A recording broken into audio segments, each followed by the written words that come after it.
Health, education, employment, and participation in politics are some of the key areas that a major international conference will focus on when persons with disabilities take the spotlight. The I Am Able Conference will be held December 4th, 5th, and 6th at St. James Club instead of the Jolly Beach Resort as was previously announced. The conference will place a heavy focus on young people, and this is something that Valerie London Davis welcomes. She became an amputee at the age of 5 and has spent her entire adult life serving and advocating for the disabled. My name is Valerie London Davis. I'm Secretary of the National Vocational and Rehabilitation Center for Disabilities. I've held this position for 25 years and 5 months to be exact. I'm an amputee from the age of 5 years due to a congenital birth defect of my right leg.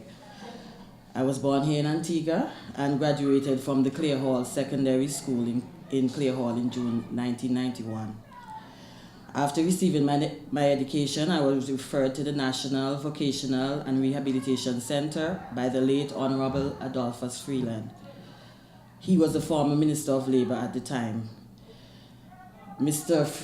Freeland, he picked me up on a bright sunny Monday morning and took me to Gunthorpe Sugar Factory, where the center was located at the time, and placed me in the capable hands of our former director, late director, Dr. Mary Tomlinson. And that's where this journey began. As a child growing up with a disability, it wasn't easy. There was a lot of challenges, and the other children at school didn't understand exactly, disability at the time. I think today they're more knowledgeable about the subject, but back then they weren't. And they were somewhat cruel to me at school.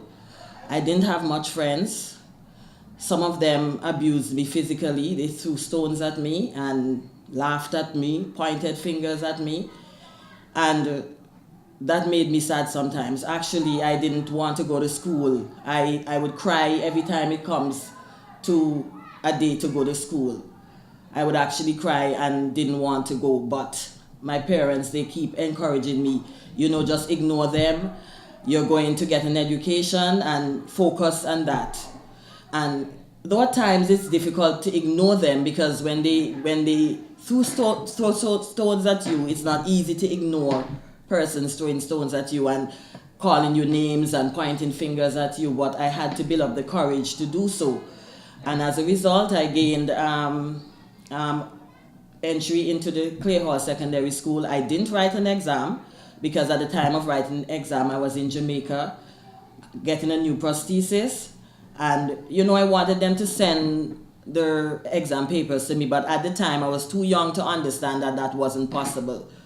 So I didn't get to write the common entrance exam, but the late Minister of Education at the time, he helped me in getting to attend the Clare Hall Secondary School, where I furthered my education there and graduated, like I said before, in June 1991.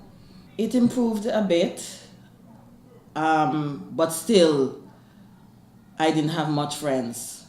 There was a lot of persons who, avoided my company, I believe, because I'm disabled. And at secondary school, they have the different houses, and I was in Blue House. I always remember that. But when it comes time for physical education, I just sat down on the pavement and I would watch what is taking place. I never could take part in the physical education aspect of the school. I would wear my shirt to school, yes, but I never could, because some of the things that they were doing, it wasn't something that I could handle at the time. Because I remember one time in primary school, my prosthesis broke, and, I fell down, and there was a lot of people around me, and, to get back to Jamaica to repair it is not something that can happen like this. But thank God I had an uncle-in-law who, he does carpentry, and he was able to do some repairs to the leg. So, I just had to sit down and think. But they weren't as cruel. They weren't as bullying me as much as in primary school, but I didn't have much friends. They were my age and maybe a little older than I am. The adults were more concerning, as like a concerning set of people. They would like, look at me and like ask me, how did you end up like this? And they show more concern. But the young people, I think, being ignorant of what a disability is, and I think that is what caused them to behave that way. Because in my village, I was the only person that was disabled. And at one time, I thought I was the only person in the world that was disabled. So I used to be inside a lot. I used to hide when people would come to my yard and stuff like that. But when I started traveling and going to Jamaica and going to other places, I've seen a wide range of persons with disabilities. And that, caused me to realize that, you're not alone. And there are other persons that are out there that are worse than you are. So, I finally, at that point, accepted what the situation was with me. It affected me a great deal because when I had my amputation first at the age of 5 in Jamaica, I missed out my preschool years. Although at the Moni Rehab Center in Jamaica where I was living for a year and a half, I attended school there, but to be back home here with my peers would have been different. Even while I was going to school there, I wasn't happy because my mind was on home.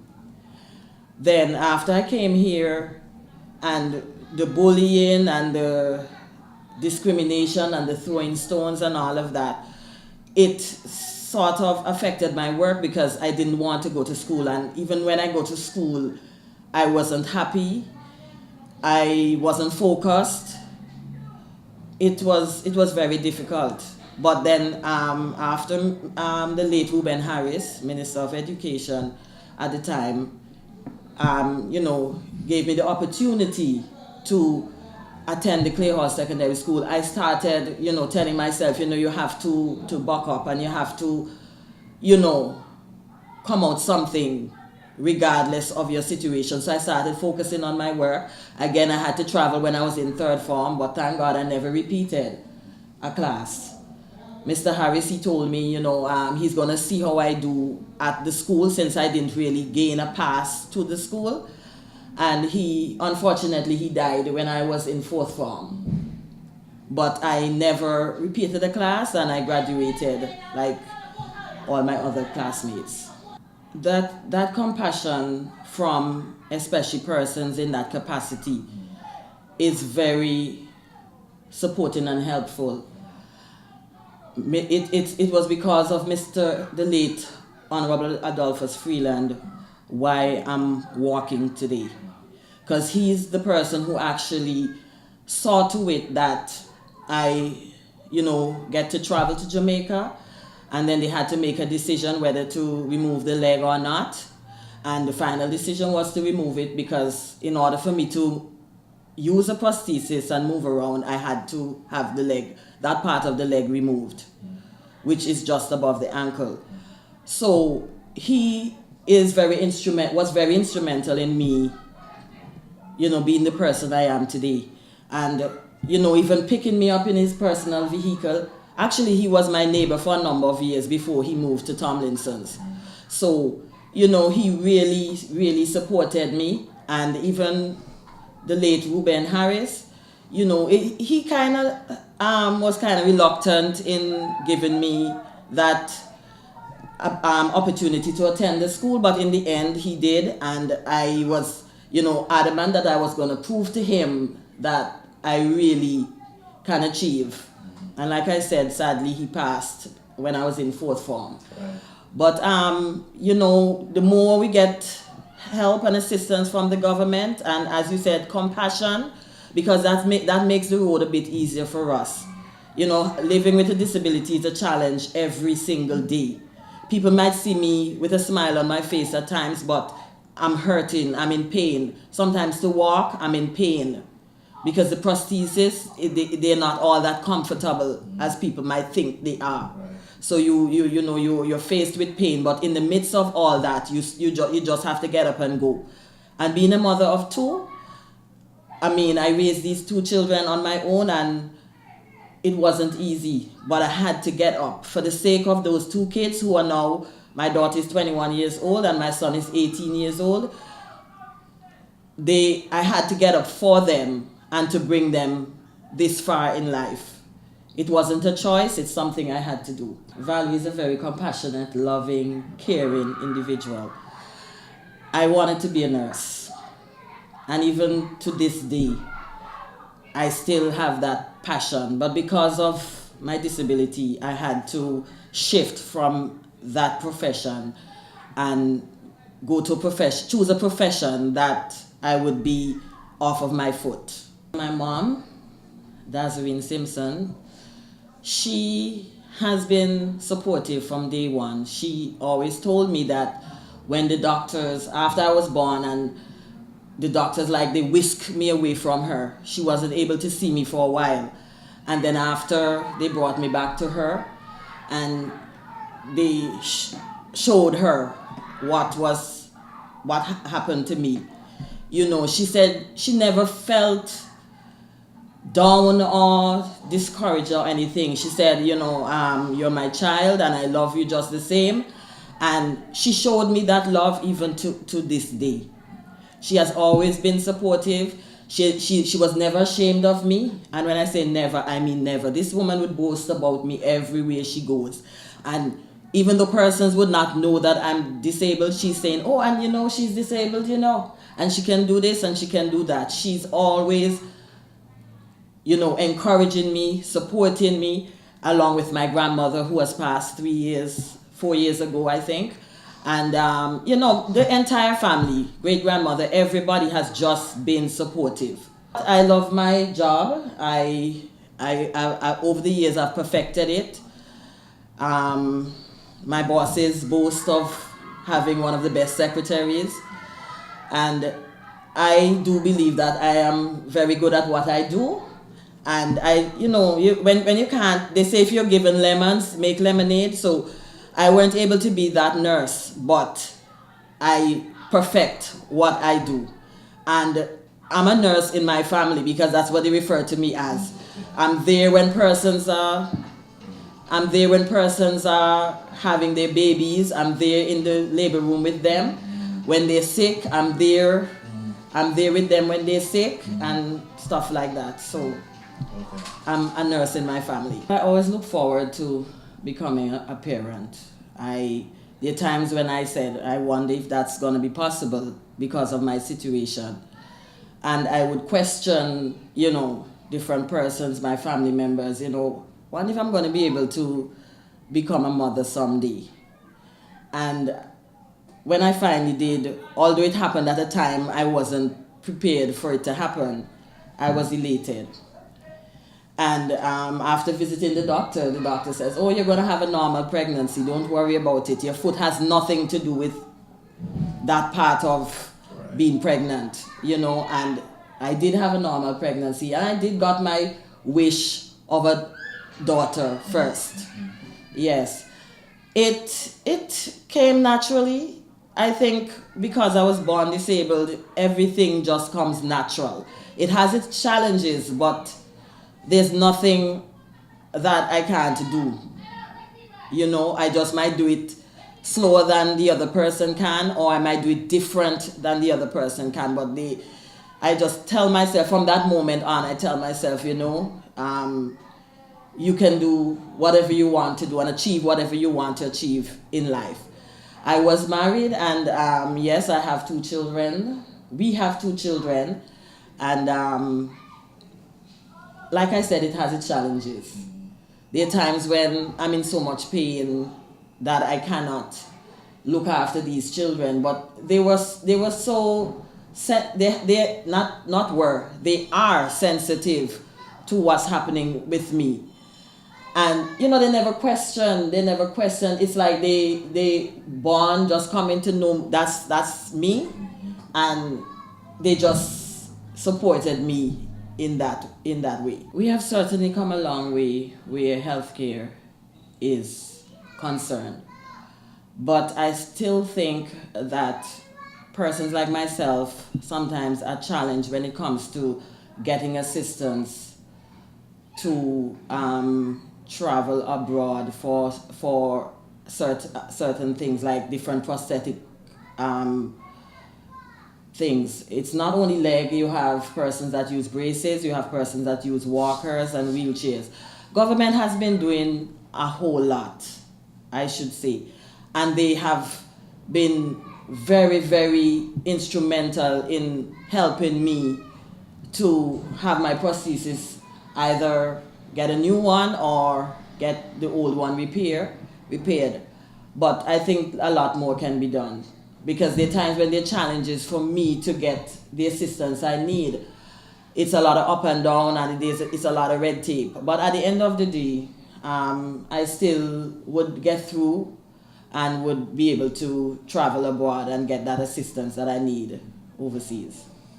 As far as I know, there have been no discrimination where education is concerned.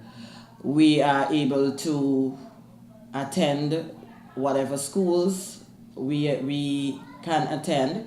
If it's a disability where your learning is involved, we have the Adele School, who caters to persons who are challenged in that way. And recently we have Victory Center, that's a private school for persons with disabilities that cater to this class of people as well.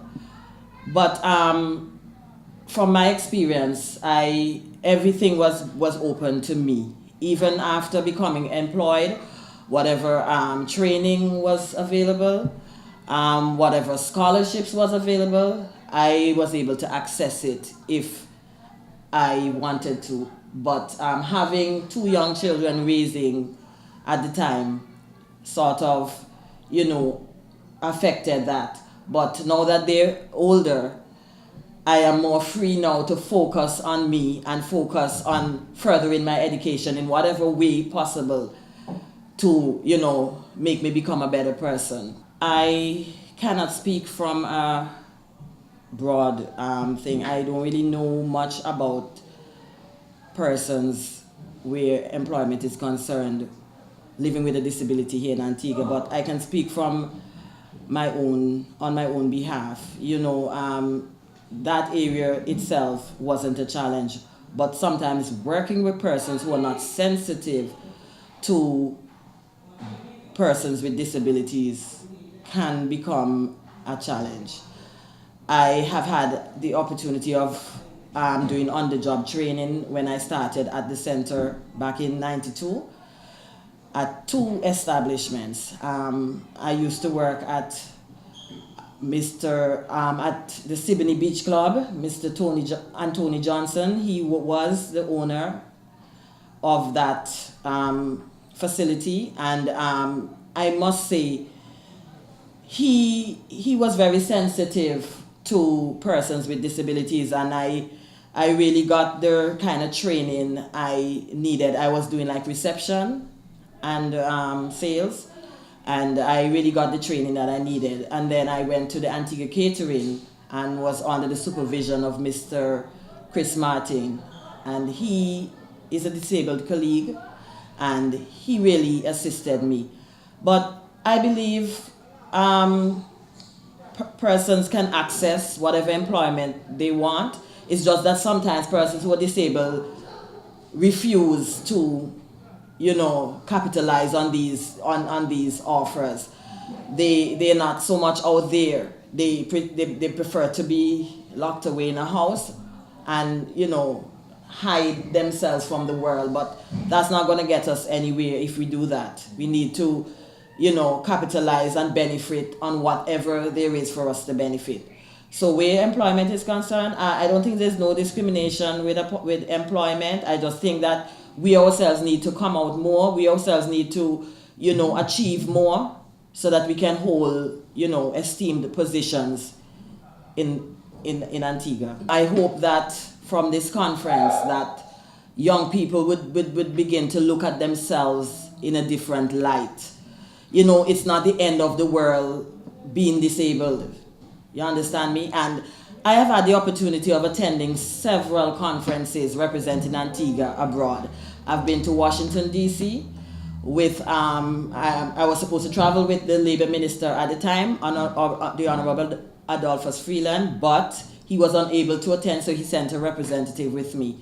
And I've been to Jamaica at UE for disabled conferences as well. So, and that has built my self-esteem, attending these conferences. So I hope that young persons here in Antigua living with a disability, that they would gain the confidence that they need to move forward despite our challenges. Having a disabled, talking about and advocating for things that concern us is the best thing. An able-bodied person doesn't know what we suffer. An able-bodied person does not know what we go through on a daily basis. But if a person with a disability sits in that capacity, it will bring about awareness of our needs. It will bring about awareness of the challenges we face on a daily basis. And I think, as you say, people would be more respecting to persons who are challenged than they are presently. So I'm definitely looking forward. I wish I was, you know, educated enough to attempt something of that nature. I like fighting for things for us. And, you know, I would definitely suit a position such as that. I just want persons living with a disability here in Antigua and Barbuda to be more supportive to each other. I find at times we, even though we are in the same boat as it were, we are not supporting, we are not loving enough to each other.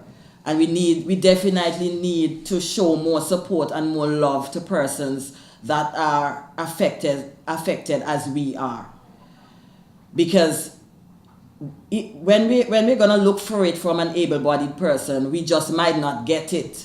But to get it from somebody who understands the challenges you face, somebody who knows what it is to live for years in that situation, it's more rewarding. It's more rewarding. So I just want us to be more loving. I have a lot of love to give to persons who are disabled. I don't know, I just love these set of persons. I guess because I've been living like this all my life. I've heard of several persons who, after acquiring a disability, they, you know, become withdrawn and they shut away themselves from the world. I am going to make sure I reach out to these persons, however I can get to them, to their homes. I'm going to make sure I reach out to these persons because I have a lot of love for them. And when I'm finished with them, they're going to want to be out there just like I'm out there today. They're going to want to be in the spotlight like I am right now. So, you know, and even to the schools, you know, my dream is to, you know, go to the schools and let the students become more aware and more sensitive of persons who are disabled, so that, you know, when we have someone in that situation attending the school, that they would want to go to school, they would look forward to another day to go to school and not cry and want to stay home and stuff like that, because they would be receiving the love and the support and the care and the concern that these other students have. So I think if I'm able to go around to the schools, secondary and primary, you know, just all the schools, and just have a little moment with them to share what being disabled is all about, I think that would bring about a great awareness in our country. Leslie Emmanuel is the local point person for Disabled Peoples International. After a car accident left him a quadriplegic nearly 3 decades ago, Leslie became the driving force behind the establishment of the Antigua and Barbuda Association for the Disabled. He says keeping busy takes the focus off the disability and on the person. Leslie looks forward to the December I Am Able conference. That's a really interesting question. In 1990, on February 22, I was in a car accident at night time and became disabled. My spinal cord was damaged, was broken actually, so I had no connection between my brain and most of my body. So I couldn't, after the surgeries, I couldn't move any limbs on my own, and so I have to rely on assistance. So I became what they call a quadriplegic actually. Right. Since then till now, my life is bent on depending on my family, friends, and colleagues, and so, well, caregivers, real good caregivers. I've been without caregivers to take care of me daily, then I can't function. I can't eat myself. I can't drink myself. I can't brush my teeth or comb my hair. Someone has to do it for me. That's pretty much me. It was hard to understand what to do with my life. After the surgery, the doctors had a good talk with me and my family and informed them it's uncertain how my life would go from that day onwards. I would live more than likely, possibly, how long, they couldn't give any timelines. And so I listened to it, I heard it, but since then till for a week and a half later, I was still trying processing that information to understand what my life will be like, who would I be, how can I be alive, how can I have a life anymore? I mean, where would I go and how would I go? How would I do anything? I mean, where would I be next year, next month, next week, tomorrow? How would it be like? I mean, would people talk to me still? Would I see people, females, males? What kind of life would I have? So it took me a long time to just lie in bed for over a year and a half, just doing nothing, just thinking, and thinking. Possibly it was a great thing for me not to even think about dying or become depressed at that time. After a long time, I'm trying to understand why, and is my fault why I got paralyzed? Is it me that caused this happen? And I went through like day by day in my memory when I got before I got injured, my lifestyle, where I've been, who I know or who I knew.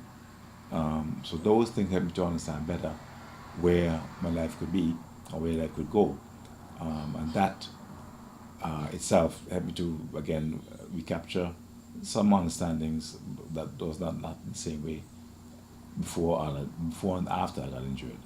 So I realized after that there's more than just life, even being paralyzed, but not too sure where yet, what kind of life it will be, but there's certain for sure after a while this was me who caused it, and now there's no family, no friend that caused it. Now I have to move on from there to see what else is left for me in this life. I worked for a company called Transcaribbean Marketing. I came to the company as the lower case, the lower end level, lower level of the company, as a stock sale clerk. So a big book in those days they could record all the steaks and vegetables that came into the company, how many of them were sold that day or the day before that, and that's when I worked for a bit. I then just transferred from that department to what they call then a gourmet shop. So I was working in the shop with the person who ran the shop as an assistant. Over time, the person left the company, and I became the person running the gourmet shop. And they moved from that department to a salesperson for a short while, actually. And then they moved back from the wholesale persons to a wholesale section department again, where I became assistant to the person running the shipping receiving department. I stayed for quite a while as the assistant, and the person above me moved on to another department in the company. I became the shipping receiving supervisor. I was only about 22 or 23, if so, well, some that kind of, yeah, 22 or 23 years old. and became the school shipping supervisor, shipping receiving supervisor. And so it was a real change for me when I got injured in truth, because by that time I'd owned, like when I got injured, I'd owned 3 cars at 25 years old. And so it was something else to figure out why I did more than just stuff, being a nice person, I mean, hanging out, and my former schoolmates. We all went. My friends went to. We all went to St. Joe's Academy, secondary school, and so I had many friends from there up till now. And so, but then after the day when I got injured, I said to myself, I could have done more. I'd achieved becoming a young man, owning 3 cars, and I didn't rely on my family to pay for them.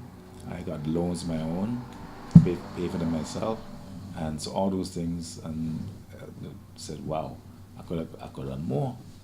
And so, as a shipping receiving manager at the company, I didn't see then, or didn't understand what that helped me with. And so I look back and said, after I started doing work in this disability area, I realized I could manage a department, so I can manage an organization. I can connect people, the workers and the management team, and we could find a way to round everything and make the drivers, the lifters and everything could work together in the company. And that skill that I learned from that company helped me to then work in the field of disabilities when I got injured. The skills I learned from the company before my injury, again, opened the doors. I could see I can function. It took me a while again to understand what the options would be.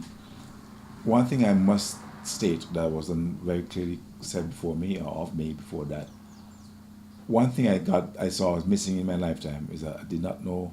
I heard about this thing called God, or this person called God, and I went to church a lot. I was a Methodist member, and but then I went to church and go home and go back to the same thing I did every day. And then it suddenly dawned on me on that day. I heard about God. I knew about Him, but I never knew Him until that day I finally decided to turn my life to Him, and that where I got some more thinking to do, and to see where my life would go from there.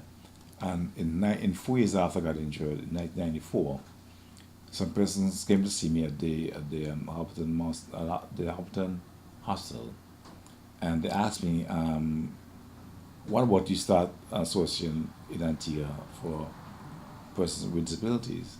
And I asked them why. They said, well, we have one here, but it's not really run by person with disabilities. Maybe you should start one with other persons and being your own instead of being run by somebody else for you. At that time was they called something an Antigua Council for the Handicapped. That's 1994, and I heard about that. And they said, yeah, so we can. What should we do? What should we do? And then I learned about through them as well this Disabled People's International, and they said, well, there's more than that. They said Disabled People's International, North America and the Caribbean. I said, okay. So they introduced me, organized the person who was the chair of DPI North America and the Caribbean come to Antigua to sit with us and talk about starting an organization. And so in 1995, I wasn't I was in Hopton, not because I was there since 1990. I had been released from Hopton in 1991, sorry. And then I went back in 1994 for a minor surgery. And then in 1995, the chair of DPI North America and the Caribbean came to Antigua, and we had a meeting with me and other persons with disabilities, came to the school at the top of South Street. Yes.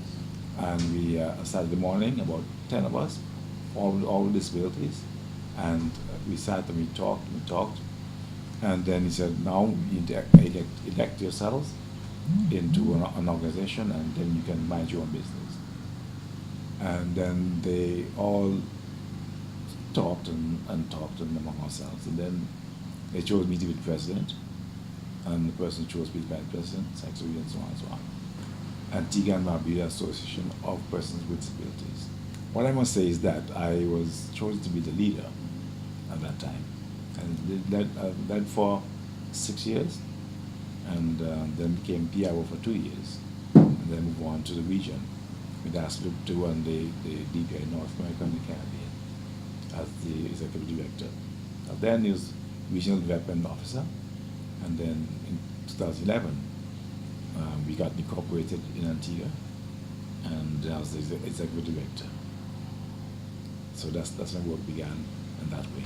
I must go back to the fact that I got injured, but I survived. I must have survived then without my family. My family is one who stepped up and found the sources, found the way to get me to the US for surgery. So they are the one who helped me to survive that in those days. And then friends were always calling me and supporting me, and other colleagues as well, all ones who helped me to survive all that. Then when I was asked to manage an organization with my colleagues, they had to figure out I had to find a way to actually live and not survive. And I said myself then to now, this is no longer about surviving, this must be about living with disabilities. And that's where we go from there, and that's where I began to do those things with that clear understanding. Yeah? We had to figure out we had to go over the first big hurdle was to gain respect from a person without disabilities. The word handicapped was used for a long, long time still. And then the word was maybe adjusted to, well, not only was it adjusted, but the words handicap, invalid, dumb, and those words are being used in Antigua and other parts of the Caribbean and the world. And we have to overcome that hurdle for a long time. But we just kept meeting and talking, and we engaged the media. Even then, we wrote articles. But then, what we had to figure out first is get ourselves incorporated in the first year. And so we asked the same gentleman who founded us by the DPI NAC region, and he helped us to use some articles of incorporation and bylaws to get us incorporated in Antigua. And so it took us over just a year to bring on members, to new members, person have never been seen in public, never been heard in public, gone anywhere publicly. And so we all came together. Those bylaws, those articles of incorporation, one on a screen, and we went through them and we talked and we disagreed. We agreed and disagreed and agreed, and we settled on them, on the articles of incorporation and bylaws. Submitted them to an attorney. In 1996, we became incorporated, and that's the process. From then, still, we had to figure out a way to be respected and be seen as persons, not persons with disabilities, just persons. Learn about the conference itself. I'm seeing it's more like a focus on youth with disabilities, and that is great to see happening. Again, when I joined, when we started the association locally, I was 25 years old. Now, I was young, obviously a young man, but even then, a young man with disabilities, and person saw my paralysis, but not me. So seeing youth in this conference will prove to us locally, regionally, internationally, as I've seen before, youth with disabilities, they're amazing. The youth around the world, in UK, in India, around the whole world, have achieved bachelor's, master's, and are heading towards doctorates. The most recent doctorate in the Caribbean is a gentleman from Jamaica, Floyd E. Morris. As of today, he be Dr. Floyd E. Morris. His man is blind. He was blind from the age of 20. And from then till now, he's a doctor of governmental political communication. I mean, that tells you that once you're given the opportunities and the avenues, you can achieve much more than anyone can think was possible without seeing your disability, but seeing you and your ability. And so the conference will do that for us, all of us, persons with disabilities, and also especially the society, our our colleagues without disabilities, our governments, our other agencies, and those things will be open to more realizing that there are avenues to be explored for us to go forward, to go further, have our rights protected, have our opportunities and needs promoted, and yeah, that'd be great for us to see that happen through that conference. Education is a part of the whole so-called package necessary for a person to be able to function. From birth, a child should be monitored to ensure that all the sensors are working correctly. The eyes are being focused, the ears are reactive, their speech is operative, they have mobility in their limbs. That's the start. Move on to being educated and being taught as a child how to function. If they found some limitation in your sight, moves on to being educated. If those, even from the beginning, get lost or not being addressed, then that child and the person no longer be able to function anymore. You have to start from the beginning, and that's where you have to start, and that's where you can see once they start and once they're addressed, when those issues are addressed correctly from the beginning, move on to the different levels. Education is necessary, not in school about the numbers, that's about the subjects, but it's about what skill this child has. That's been missing for a long time until now, I believe. Every child needs to be assessed all the time, not just when just born, but like a daily or weekly or monthly by the parent and the family and by the society. Assess them. Who are you, child? What can you do? Are you sure you can raise your hand properly and you can grab my arm or my finger and move on from there always? And so continual assessment is necessary to always go to move on in life. In education, some children want to be dumb, slow, and lazy. It's not the case at all in some instances. A person may have dyslexia, was never diagnosed. But those or was the teachers, if not only the full-time teachers knowing those things, can have special eds in schools, and they can observe a child and do what they normally been trained to do, to help the child to find their skill set, and then with that skill set they can move on again from education. Persons with disabilities have skills, and I know of nurses, masons, carpenters, electricians who had the skill or has the skill and they have disabilities, either physical disability, sensory, or other disabilities, even intellectual, but they weren't given a chance or opportunity to vie for a job at the labor department. In other words, the same issue about assessment, to know what skill the person has, what can he do.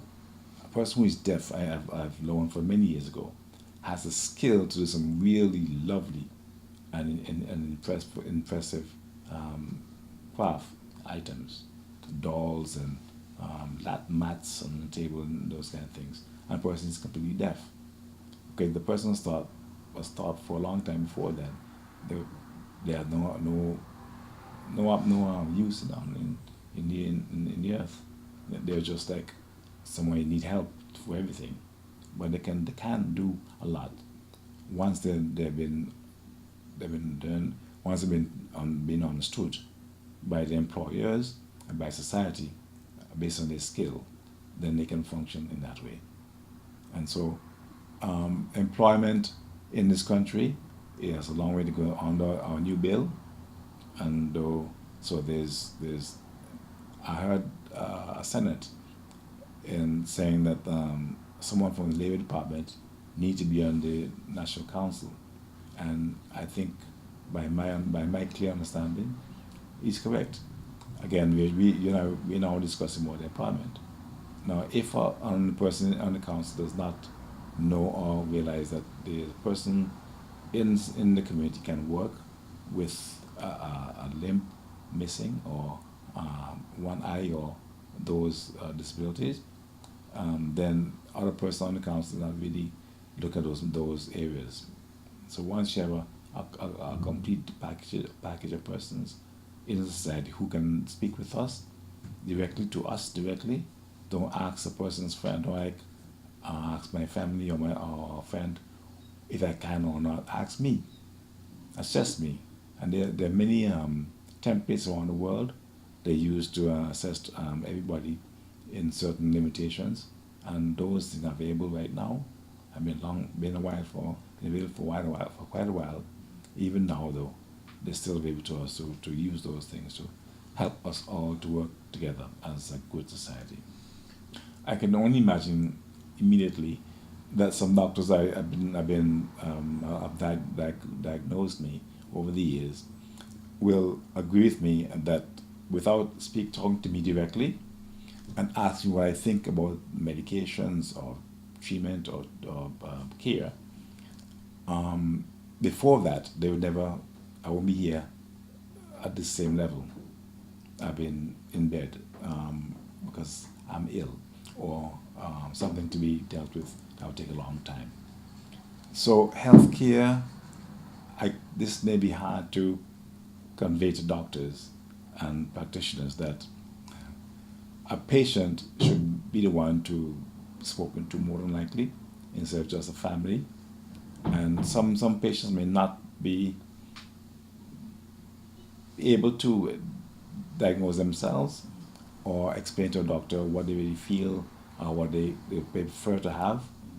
Obviously, once they do that and with the doctor, then it makes sense medically and otherwise, of course, then their person can function. So we have a good healthcare system in Antigua and Barbuda, and I do hope that it even gets better, because health is an issue where a person with disabilities are known to be as. We are all about health, but health is only one aspect of us, as you think you know. You have a health issue, I'm assuming, and so does the gentleman with the cameraman does as well. So health is important for me. In my condition, I can't take care of myself at all, so I have to have a 24-hour care.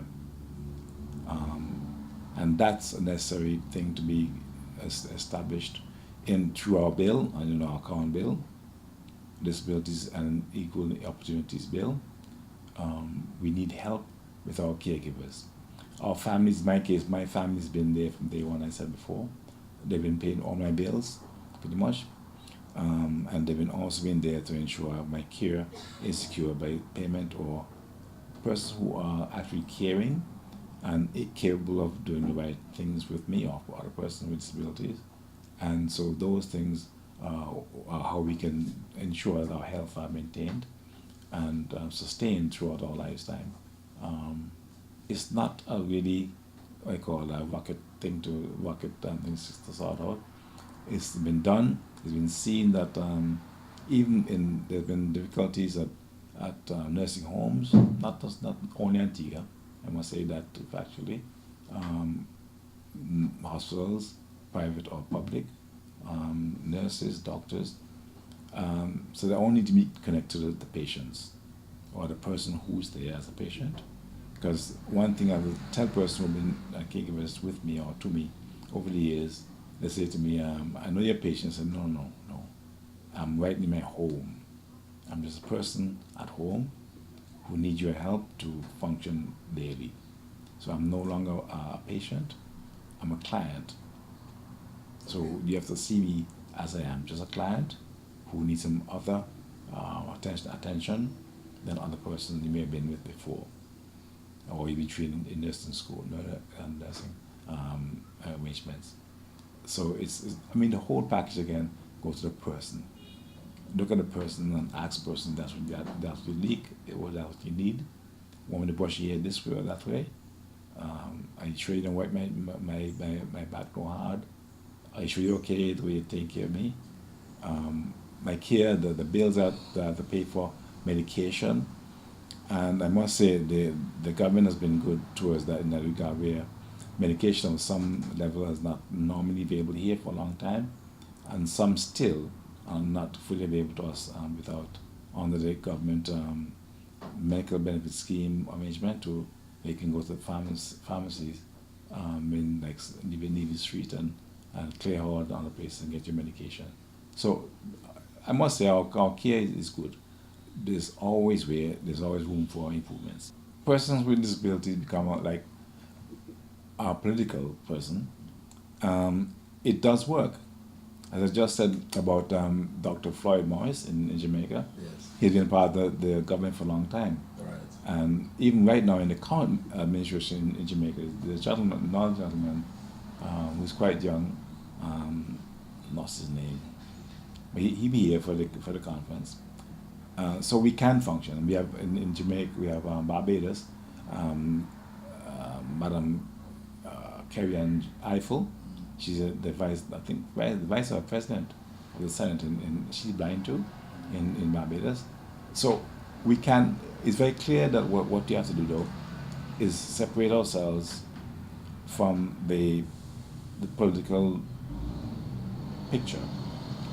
We have to approach this from advocacy approach, as like Miss Bernard Warner has been doing, and has produced by advocating from the NGO civil society aspect.